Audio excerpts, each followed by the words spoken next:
గుంటూరు జిల్లా తురకపాలెంలో మరణాల మిస్టరీ వీడడం లేదు. దీంతో తురకపాలెంలోనే ప్రత్యేక వైద్య బృందం మకావేసింది. వైద్యారోగ్య శాఖ మంత్రి సత్యకుమార్ ఆదేశాలతో డిఎంఈ డాక్టర్ రఘునందన్ నేతృత్వంలో వైద్య బృందం వెళ్లింది. ప్రధానంగా తురకపాలెం ప్రజలకు జ్వరాలు, ఇన్ఫెక్షన్లు సోకాయా అనే కోణంలో టెస్టులు చేస్తున్నారు. అయితే అన్ని పరీక్షలు నిర్వహించాకే ప్రభుత్వానికి నివేదిక ఇవ్వనున్నారు.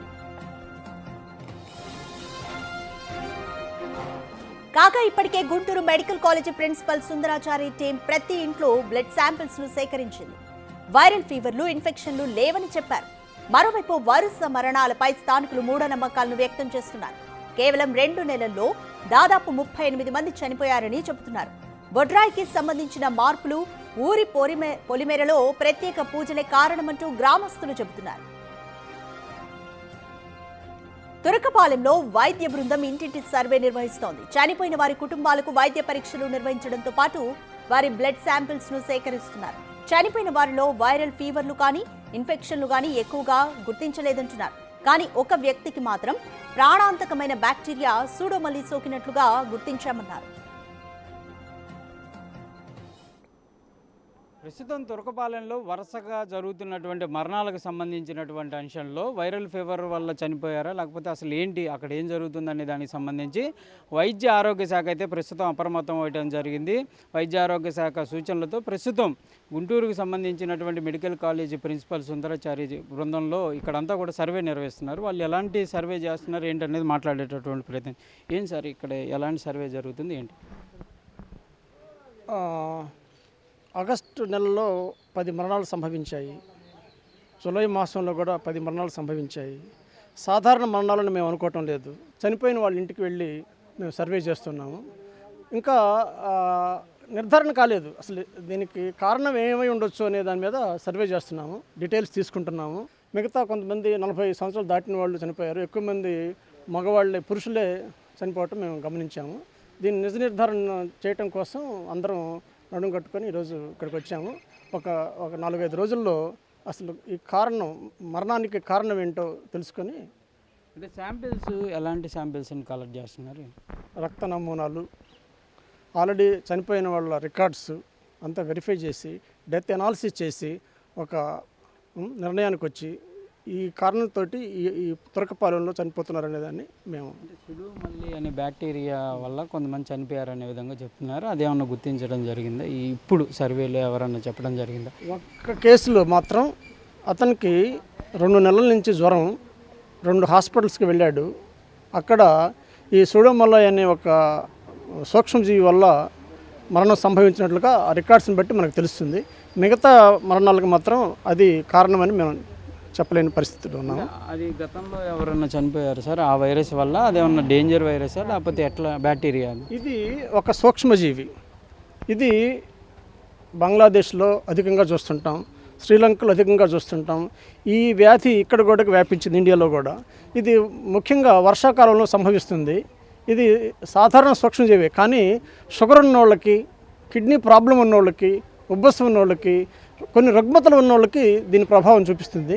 ఈ అపోహలు, మూఢనమ్మకాలు, మూఢ విశ్వాసాలని పరిగణలో తీసుకోకుండా ఒక ఆమె చెబుతున్నారు, ఈ ఊళ్ళో అందరూ ఈ 2 నెలల్లో 30 మంది చనిపోయారు, పొలిమేర రాళ్ళు తిరిగి పడ్డాయి. అవన్నీ నమ్మదగిన విషయాలు కాదండి. దీనికి ఒక కారణం ఉంటుంది. సైన్స్ ప్రకారం వైద్యం ఉంది. ఆ వైద్యం చేస్తే డెఫినెట్గా దీన్ని అరికట్టవచ్చని నేను భావిస్తున్నాను. ప్రధానంగా కూడా ప్రస్తుతం వైద్య బృందం అయితే క్లియర్గా ఈ అంచనా అనేది వేస్తున్నాము. అనేక రకాల శాంపిల్స్ని కలెక్ట్ చేస్తున్నాం. వీటి ద్వారా జరిగే టెస్టుల ఆధారంగా అసలు ఏం జరిగింది, వీళ్ళు చనిపోవడానికి గల కారణాలు ఏంటనేది గుర్తించేటటువంటి ప్రయత్నం చేస్తామనే విధంగా కూడా వైద్య ఆరోగ్య శాఖకు సంబంధించినటువంటి బృందం చెప్తున్నటువంటి పరిస్థితులు ఉన్నాయి. అయితే స్థానికులు కూడా వాళ్ళు ఒక రిక్వెస్ట్ చేస్తున్నారు, మూఢ విశ్వాసాలు కానీ జరుగుతున్నటువంటి ప్రచారం నమ్మకుండా మీకు ఎలాంటి ఆరోగ్య సమస్యలు వచ్చినా గుంటూరు జీజీహెచ్కి రావచ్చు, లేకపోతే అందుబాటులో ఉన్నటువంటి స్థానికంగా ఉన్న వైద్యులన్నా సంప్రదించడంతో పాటు ప్రతి ఒక్కళ్ళను కూడా కంపల్సరీగా వైద్యం అనేది పొందాలనే విధంగా కూడా పొందుతున్నటువంటి పరిస్థితులు కనిపిస్తున్నాయి. తన భర్త కోటేశ్వరరావుకు ఆగస్టు 12న వైరల్ ఫీవర్ రాక హాస్పిటల్లో జాయిన్ చేశామన్నారు కోటేశ్వరరావు భార్య. వైద్య పరీక్షలు నిర్వహించుకుని తిరిగి ఇంటికొచ్చామన్నారు. అయితే ఆరోగ్యం విషమించడంతో హాస్పిటల్లో జాయిన్ చేయగా హార్ట్అటాక్తో చనిపోయారని డాక్టర్లు చెప్పారన్నారు. కానీ తన భర్త చనిపోవడానికి కారణం స్థానికంగా ఏర్పాటు చేసిన బొడ్రాయిలోని లోపాలే అంటుంది కోటేశ్వరరావు భార్య. పాలనలో గత 2 నెలలుగా కూడా అనేక మంది చనిపోతున్న సంఘటనలతో ఎమ్మెల్యే అప్రమత్తం చేయడం జరిగింది. వైద్య ఆరోగ్య శాఖని ఇక్కడ సర్వే కూడా నిర్వహించాలనే విధంగా కోరారు. ఎందుకంటే అసలు ఎందుకు ఒక్కసారిగా 25 మంది ఎమ్మెల్యే గుర్తించినప్పుడు 25 మంది చనిపోవడం జరిగింది. తర్వాత కూడా ఈ మరణాలు కొనసాగుతున్నాయి. అయితే వివిధ కారణాలతో చనిపోతున్నటువంటి అంశం ఉందనే విధంగా కొంత చెప్తున్నప్పటికీ ఒకటే కంపల్సరీగా చనిపోయిన ప్రతి ఒక్కళ్ళు మాత్రం వారికి జ్వరం రావడంతోనే చనిపోయినటువంటి సంఘటనలు మాత్రం ఎక్కువగా ఉన్నాయి. ప్రస్తుతం ఈ తురకపాలెంలో ఆగస్టు 12వ తారీఖున కోటయ్య అనేటటువంటి వ్యక్తి చనిపోయారు. వాళ్ళ ఉన్నారు, వాళ్ళతో మాట్లాడదాం. కోటేశ్వరరావు అనేటటువంటి వ్యక్తి చనిపోయాడు, ఆయనతో మాట్లాడదాం. ఏంటమ్మా, ఏం జరిగింది అసలు? జ్వరం వచ్చిందని తీసుకెళ్ళాం ఆర్ఎంపీ డాక్టర్ దగ్గరికి. తీసుకెళ్ళి చూపిస్తున్నాం, సెలైన్ అవి పెట్టిస్తున్నాం. వారం రోజులు తిరిగాము. ఇక్కడ గడ్డ వచ్చిందని శాసీ దగ్గరికి తీసుకెళ్ళాం. అక్కడ ఆయన అన్నాడు, ఒకలాగా క్యాన్సర్ గడ్డ లక్షణాలు ఏమన్నా ఉన్నాయని చూపించాం. అది కాదమ్మా, ఏం కాదు దానికని తీపిచ్చాం. తీపిచ్చినాక కూడా ఇంటికి వచ్చాం, బాగానే ఉంది. 4 గంటలు తీపిచ్చారా? తీపిచ్చినాక కూడా ఇంటికి వచ్చాం, బాగానే ఉన్నాడు. 4 చెయ్యి నిబ్బడుతుంది, ఈ గుండెలో నిబ్బడుతుంది అంటే తీసుకెళ్ళాం. చాసీ కాడికే తీసుకెళ్ళాం. ఆడే కదా ఆయన తీసింది గడ్డ, ఏమన్నా ప్రాబ్లం ఏమన్నా తీసుకెళ్తే ఇంకా ఆయన ఇవన్నీ తీసాడు, ఎక్స్రాలు అవన్నీ తీసి ఇక్కడ కాదమ్మా ఏరే హాస్పిటల్ తీసుకెళ్ళండి అని అన్నాడు. ఎందుకు ఏందండి అని అంటే తేడాగా ఉంది, హార్ట్కి సంబంధించి అన్నాడు. అని అంటే మళ్ళీ వైష్ణవికి తీసుకెళ్ళాం. వైష్ణవికి తీసుకెళ్తే 6 గంటలకు తీసుకెళ్ళాం, 2 చనిపోయాడు. వాళ్ళు ఏమన్నారు అసలు చనిపోవడానికి కారణం ఏమని చెప్పారా? వాళ్ళ ఇది హార్ట్ ఎక్కువైపోయిందమ్మా, షుగర్ డౌన్ అయిపోతుంది, ఆయన భయపడుతున్నాడు అని చెప్పారు. అప్పుడు మీ హస్బెండ్కి వచ్చినప్పుడు ఊర్లో ఇంక మిగిలిన వాళ్ళు ఎవరన్నా జ్వరాలు ఉన్నాయి అన్నారా? వెనకాల 2 అన్నయ్యలు కూడా ఆ రోజు మేము పెట్టించుకునే రోజు ఆ అన్నయ్యలు కూడా సెలాన్ పెట్టించుకోవడానికి వచ్చారు. మాతో పాటు వాళ్ళు కూడా పెట్టించుకున్నారు. ఇప్పుడు ఈ రోజు వచ్చారు కదా వైద్య ఆరోగ్య శాఖ గారు, నిన్న కానీ మీ బ్లడ్ కానీ ఏమైనా తీసుకెళ్లారా ఇంట్లో వాళ్ళే? తీశారు. నాకు షుగర్ బీపీ ఏమి లేవు అన్నారు. నిన్న చేశారు. ఎవరికి జ్వరం రావడం కానీ అట్లా ఏం జరగలేదు నుంచి ఏమి లేదు, పిల్లలకు కానీ నాకు కానీ ఏమీ లేదు. జూన్ నెల వచ్చింది, అందరూ ఒకళ్ళంటే ఒకళ్ళు దినం అయిపోగతలకే 2 శవాలు, దినం అయిపోగతలకే 2 శవాలు. 20-25 మంది దాకా ఇప్పుడు చనిపోయారు. నిన్న కూడా ఒక శవం వచ్చింది. ఇప్పుడే ఎందుకు అలాగ అవుతుంది అని అనుమానం మాకు కూడా. అది ఎన్ని రోజులైందమ్మా అది పెట్టి బొడ్రాయి? అది మే నెలలో చేశారండి. మే నెలలో అవి బాగా తెర్రాళ్ళు. జూలై 1 కాడ నుంచి, జూన్ 1 కాడ నుంచి ఇక చనిపోతున్నారు. అసలు గ్యాప్ లేదు. మీరు చెప్పారా మీ పెద్దలకి చెప్పడం కానీ ఇట్లా జరుగుతుంది? ఏమంటారు వాళ్ళు? పేరు చెప్తే మగోళ్ళు సంఘ పెద్దలు వాళ్ళందరూ వెళ్ళి ఆడో కనుక్కొని వచ్చే వాళ్ళు ఏమన్నారంటే, పోలేరమ్మ తల్లి తిరుగుతుందంట, ఇది రాళ్ళ వల్ల ప్రాబ్లం ఉంది, నీళ్లు పోసి పొంగళ్ళ పెడితే పోయిద్ది, అందరు చచ్చిపోవడం ఆగుతారని మాట్లాడుకున్నారు చర్చిల దగ్గర. మాట్లాడుకుంటే వాళ్ళు ఏమన్నారంటే, మేము బాప్తీసాలు తీసుకున్నాం, మేము పోయాము అని అన్నారు. అని అన్నారు. ఆ చెప్పిన కాడ నుంచి ఇప్పుడు నెల అవుతుంది. ఆ నెల కాడ నుంచి కూడా ఇంకా ఆగటం లేదు, ఏం లేదు. అది నమ్ముతున్నారు మీరు అమ్మవారు తిరగటం వల్ల ఇట్లా జరుగుతుందని, కానీ లేకపోతే ఆ బొడ్రాయి వంగిపోవటం వల్ల ఈ సమస్య వల్లేనని మేము అనుకుంటున్నామండి. ఎమ్మెల్యే గారు వచ్చారు కదా మన ఊర్లోకి, అప్పుడు ఏమని చెప్పారా మీ అందరికి ఇట్లా జరుగుతుంది? వెళ్ళారంట. మరి అందరూ సంఘం అంతా ఒకటే మాట్లాడుకుంటే వాళ్ళు ఏదన్నా చేయగలుగుతారు. వీళ్ళ ఒకళ్ళ ప్రార్థన అంటున్నా, ఒకళ్ళ పూజలు అంటున్నా, ఏది ముందుకు రాకపో. అసలు ఏం జరుగుతుంది ఊర్లో? ఒక శవాన్ని పడేసి ఇంకో శవం దగ్గరికి మరుసటి రోజు వెళ్ళేటటువంటి సంఘటన ఉందంటే ఎవరికైనా భయం తోలని. ఒక లైన్లో కాదు, ఊర్లోనే మొత్తం మీద అంటే కుటుంబ సభ్యులు అంటే ఎవరైనా కూడా వీళ్ళందరూ కూడా పల్లెటూరు కాబట్టి చాలా తక్కువ మంది ఉంటారు. ఒక్కొక్కళ్ళు దగ్గరగానే ఉండే పరిస్థితులు ఉంటాయి. అలాంటి నేపథ్యంలో ఊర్లో ఈ రోజు ఇక్కడ చనిపోయారంటాం, మళ్ళీ మరుసటి రోజు పక్క లైన్లో చనిపోయారంటాం.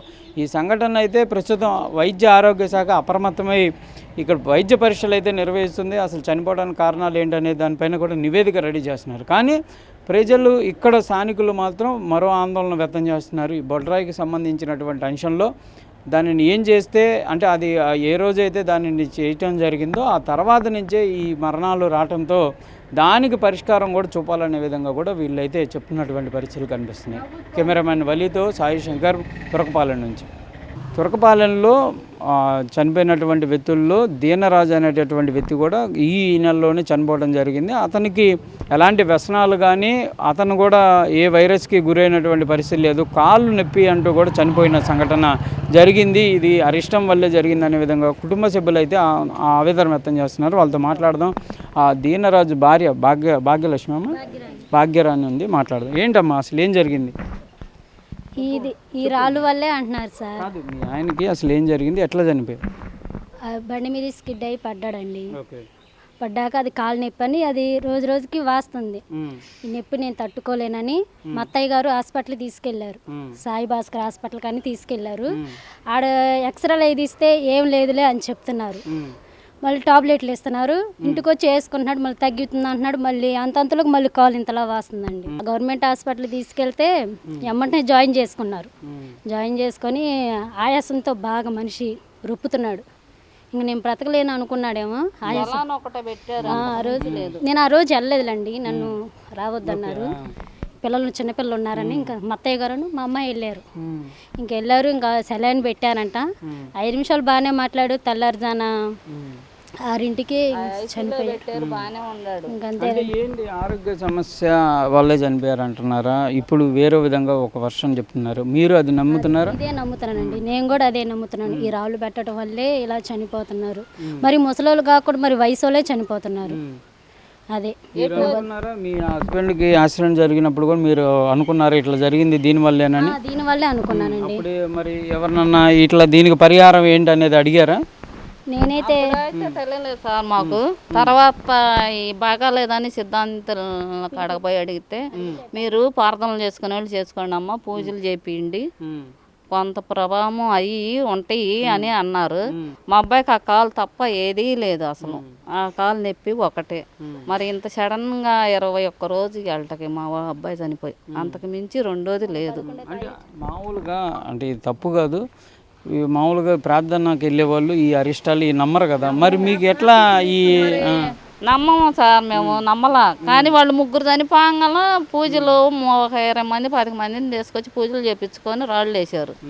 మరి ఆ రాళ్ళు వేసిన కాడ నుంచి మా జనం పెటా లేచిపోతున్నారు, పెట్టలు లేచిపోయినట్టే పోతున్నారు. పెళ్లి కాని అబ్బాయి కూడా చనిపోయాడు. మరి ఇవన్నీ అరిష్టం అంటే మాకు అరిష్టంగానే ఉంటుంది కదా. అడిగారా ఇట్లా జరుగుతుంది కదండి, ఏం చేసి పేరు చేసుకుందామండి అమ్మ, బజార్ తిరిగి మనం పేరు పెట్టుకుందామండి అన్న. 2 సార్లు పెట్టుకున్నాం మేము, అయినా సరే మాకు సావులు ఆగట్లా అసలు. అది మీరు వైద్యులు వచ్చారు, వాళ్ళు ఏమడిగారమ్మా? 3 సార్లు వచ్చారు సార్. 3 సార్లు వచ్చిన రిపోర్ట్లు చూస్తున్నారు, మేము చెప్పింది రాసుకుంటున్నారు, వెళ్ళిపోతున్నారు. ఏముందనేది ఏం చెప్పట్లేదు. మా కాలు ఒకటేనండి. కానీ అక్కడ రిపోర్ట్లు ఇవ్వమంటే మనకు గవర్నమెంట్ హాస్పిటల్లో రిపోర్ట్లు ఇవ్వరు. చనిపోయినప్పుడు మనకు పుస్తకం పెడతారు, ఇవ్వరు కదా. జనం చుట్టాలు రావడానికి కూడా భయపడుతున్నారు మా ఊరికి. మీ ఊరు అసలు రామమ్మ, కుర్రోళ్ళు చచ్చిపోతున్నారు, మేమైతే అసలు మీ ఊరే అడుగు పెట్టం. ఇక్కడ ఉండేవాళ్ళు కూడా వెళ్ళిపోతున్నారు కుర్రపిల్లలు. మరి దానికి ఏంది సార్ మేము? ఇది ప్రధానంగా అయితే స్థానికులు అయితే వారి ఆవేదన వ్యక్తం చేస్తున్నారు. క్లియర్గా ఇది వైద్యం ఇవన్నీ కాదు, ఒక అరిష్టమైనటువంటి పరిస్థితి ఇక్కడ దాపరించడం, స్థానికంగా ఉన్న వాళ్ళందరూ చనిపోవడానికి ఇదే కారణం అనే విధంగా కూడా వాళ్ళు అయితే చెప్తున్నారు. దీనిపైన చర్యలు తీసుకోవాలనే విధంగా కూడా వాళ్ళు క్లియర్గా డిమాండ్ చేస్తున్నారు. వైద్య ఆరోగ్య శాఖ సర్వేలు చేస్తున్నా మాకు అవన్నీ కాదు, దీనిపైన తీసుకుంటే మాకు ఎలాంటి ఇబ్బంది లేకుండా ఉంటుందనే విధంగా స్థానిక మహిళలు అయితే కోరుతున్నటువంటి పరిస్థితి కనిపిస్తుంది. తురకపాలెం నుంచి సాయి శంకర్, బిగ్ టీవీ. తురకపాలెం పొలిమేరలో ఏర్పాటు చేసిన బొడ్రాయి సగం వరకు వంగడమే స్థానికుల భయానికి కారణంగా కనిపిస్తోంది. బొడ్రాయి ఒక వైపుకు వంగి ఉందని కొందరు చెప్తుంటే, సరైన పూజలు నిర్వహించకుండా బొడ్రాయిని ఏర్పాటు చేయడం వల్లనే మరణాలు సంభవిస్తున్నాయంటున్నారు మరికొందరు. బిగ్ టీవీ బృందం తురకపాలెంలో ఏర్పాటు చేసిన బొడ్రాయిని పరిశీలించింది. బొడ్రాయి వంగిపోయిన దృశ్యాలను పరిశీలించింది. కలిగిస్తుంది తురకపాలెం వాసుల్ని. ప్రస్తుతం అసలు స్థానికులు చెప్తున్న తురకపాలెంకి ఇటు డిఆర్ఎం రోడ్డు నుంచి వచ్చేటటువంటి రోడ్డులో ఉన్నటువంటి బొడ్రాయి దగ్గర ఉన్నాం మనం. ఈ బొడ్రాయే నిర్మాణం చేపట్టినటువంటి సమయంలో ఇది కొంచెం ఊరగా పెట్టడం, ఆ ఊరగా పెట్టిన దానికి సంబంధించినటువంటి అంశాలు శాంతి చేయలేటువంటి పరిస్థితుల్లో శాంతి నిర్వహించాలి, దానికి ఆ నిర్వహించకపోవడం వల్లే పల్లెలో రోజుకొక మరణం జరుగుతుంది. ఒక శవాన్ని పడేసి మళ్ళీ తిరిగి ఇంటికి వచ్చేలోపు మరొకరు చనిపోతున్నారు అనే విధంగా కూడా స్థానికులు ఆందోళన వ్యక్తం చేస్తున్నారు. వాళ్ళతో కూడా మాట్లాడదాం. ఏం జరిగింది అసలు ఈ బొడ్రాయి మీద అందరూ ఆందోళన చెప్తున్నారు? రాళ్ళు లేపిన కానుండే తేడా పడింది. అంటే ఏం జరిగింది అసలు? అంతకుముందు బాగానే ఉంది. ఇప్పుడన్నా కానీ మామూలుగా పోతే పల్లెలో ఒకళ్ళు పోతారు, ఊళ్ళో ఒకళ్ళు పోతారు, ఒడ్లోరు గుడిసెల్లో ఒకళ్ళు పోతారు, గొర్రెల గుడిసెల్లో. అట్లాంటిది ఇప్పుడు ఈ రాళ్ళు లేపిన కానుండి పల్లె మొత్తం కుర్రలు మొత్తం పోతున్నారు తప్ప ఏమి లేదు. ఊళ్ళో బాగానే ఉంది. ఆరోగ్య సమస్యల వల్ల చనిపోతున్నారు అంటే సమస్య ఏమి లేదు ఎవరికి. అందరూ బాగానే మంచి కుర్రోళ్ళే, బాగానే పని చేసుకుంటున్నారు, అంతా తిరుగుతున్నారు. అయినా కానీ ఇది జరిగింది. ఈ రాళ్ళు లేపడం వల్లే తేడా. అది మరి వైద్య ఆరోగ్య శాఖ మీ ఊర్లో పరీక్షలు చేస్తుంది. కొంతమందికి జ్వరాల వల్ల చనిపోయారు అంటున్నారు. వస్తున్నారు వాళ్ళు వైద్య ఆరోగ్య శాఖ నిన్న బిట్టి వస్తున్నారు. మొన్న బిట్టి రాలా, ఎవరు రాలా. నిన్న బిట్టే వచ్చింది వాళ్ళు. నిన్న బిట్టి వచ్చారు వాళ్ళు. అంతకుముందు రాలేదు ఎవరు. ఎవరు రాలేదు. పట్టించుకోరు, ఎవరు పట్టించుకోరు. ఎందుకు ఈ బొడ్రాయి వల్ల చనిపోయారు అనే విధంగా ఎట్లా మీరు అంటే దీనికి నిజంగానే ఏదైనా శాంతిలు చేయకపోవటమా లేకపోతే ఏంటి మీ ఆందోళన? నైట్ 1 గంట 2ంటికి లేపాలి లెక్క రాయొచ్చు. వాళ్ళు 8ంటికే లేపారు. వాన పడుతున్నప్పుడు, వాన పడేటప్పుడు లేపారు. లేపి అది ఏం చేశారు, డౌన్ అయింది. అది కనపడుతుందిగా మీకు, మీరు కూడా చూస్తున్నారుగా, కనపడుతుందిగా. అది లేపారు. అది లేపినప్పుడు అది డౌన్ అయింది. దాన్ని ఏమన్నా సరి చేయటం చేయాలిగా, చేయట్లా. వాళ్ళకేం సంబంధం, మా శవాలు ఏమీ లేకపోవట్లేదు మా ఊళ్ళో, మేము నాయలుగా మాది అన్నట్టుగా వాళ్ళు ఉన్నారు. అది జరిగింది. పల్లెలో మాత్రం చనిపోతుంది. పల్లె వరకే జరుగుతుంది. ఇప్పుడు ఇది తొలగించాలంటారా లేకపోతే ఏంటి మీరేం కోరుతున్నారు స్థానికుడిగా? తీసేయాలని కోరుతున్నాను. అది తీసేస్తే మంచి జరిగేటటువంటి అవకాశం ఉందని. అది పెట్టొచ్చు, తప్పులేదు. కానీ దానికి ఏంది సంబంధించింది ఎవరైనా చేయాలిగా. స్థానికంగా ఉన్నటువంటి మహిళలు కానీ చాలామంది వీళ్ళంతా కూడా భయాందోళన. వాళ్ళు అయితే పడుకునేటటువంటి పరిస్థితి అయితే లేదు. ఈరోజు నిద్రపోతే మళ్ళీ రేపొద్దున్నే ఎలాంటి వార్త వినాల్సి వస్తుందో అనేటటువంటి ఆందోళన అయితే వీళ్ళందరినీ కూడా కలిచివేస్తున్నటువంటి పరిస్థితులు కనిపిస్తున్నాయి. కెమెరామెన్ వలితో సాయి శంకర్, తురకపాలెం నుంచి. ఇక స్థానికుల ఆరోపణలను కొట్టివేశారు గుంటూరు జిల్లా medical and health department chief Vijayalakshmi. తురకపాలెంలో పర్యటించిన డిఎంహెచ్ఓ గ్రామంలో పరిస్థితులపై వైద్య బృందాన్ని వివరాలు అడిగి తెలుసుకున్నారు. స్థానికులు సైతం ఆరోగ్య సమస్యలపై సర్వే నిర్వహించుకోవాలని కోరారు. మూఢనమ్మకాలను నమ్మి ప్రాణాలు కోల్పోయే పరిస్థితిని తెచ్చుకోవద్దన్నారు. అదనంగా మరో టీం కూడా తురకపాలెంలో వైద్య పరీక్షలు నిర్వహించడానికి రానున్నట్లుగా తెలిపారు. తుర్కులపాలెంలో అన్యూజువల్ డెత్స్ అవుతున్నాయని మనకి ఎమ్మెల్యే గారు వచ్చినప్పుడు నోటీస్ చేయడం ద్వారా మనము ఇక్కడ క్యాంప్ పెట్టి సర్వే చేయించమని చెప్పడం జరిగింది. సో కలెక్టర్ గారి ఆధ్వర్యంలో మనము ప్రిన్సిపల్ గారికి లెటర్ పెట్టి ఆర్ఆర్టీ టీమ్ స్పెషలిస్ట్తో ఎస్పీఎం, తర్వాత మైక్రోబయాలజీ, ఫిజిషియన్ వీళ్ళందరితో కూడాను హౌస్ టు హౌస్ సర్వే చేసి డెత్ అనాలిసిస్ ఆడిట్ చేస్తున్నాము. So cause of death, unusual deaths మామూలుగా అయితే డెత్ రేటు 1000/7 ఉంటుంది. బట్ మనకి ఇక్కడ మోర్ దెన్ 25 ఉన్నాయి. సో దీన్ని ఈచ్ కేసు డెత్ అనాలిసిస్ చేసి ఎక్కువగా మనకి డయాబెటీస్, హైపర్ టెన్షన్తోనే ఉన్న వాళ్ళు చనిపోయారు. మామూలుగా అయితే డయాబెటీస్, హైపర్ టెన్షన్ చనిపోవాల్సిన ఇది లేదు. బట్ ఇక్కడ డెత్స్ అన్నీ కూడా ఈ వీటితో కోఆర్డినేట్ అయి ఉన్నాయి. కాబట్టి మెయిన్ గ్రాస్ రూట్ రీజన్స్ కనుక్కోవడానికి మనకు టీం అంతా కూడాను మనకు ప్రిన్సిపల్ సెక్రటరీ గారు ఇన్స్ట్రక్షన్స్ ఇచ్చారు. డిఎంఈ గారి ద్వారా అందరూ స్పెషలిస్టులతో మెడికల్ క్యాంప్ పెడుతూ రొటీన్గా చేసే ఇన్వెస్టిగేషన్స్ కాకుండా ఆర్ఎఫ్టీ, ఎల్ఎఫ్టీ ఇవే కాకుండా బ్లడ్ కల్చర్ కూడా తీసుకొని వేరే బ్యాక్టీరియాలో అనేసి సస్పెక్ట్ చేస్తున్నాము. అది కన్ఫర్మ్ అయితే దీని ప్రకారం వెళ్ళి entire village house to house survey చేసి ఇన్వెస్టిగేషన్స్, బ్లడ్ కల్చర్ ఇవన్నీ చేసి రూట్ కాజ్ కనుక్కొని ఫర్దర్ డెత్స్ లేకుండా చేస్తాను.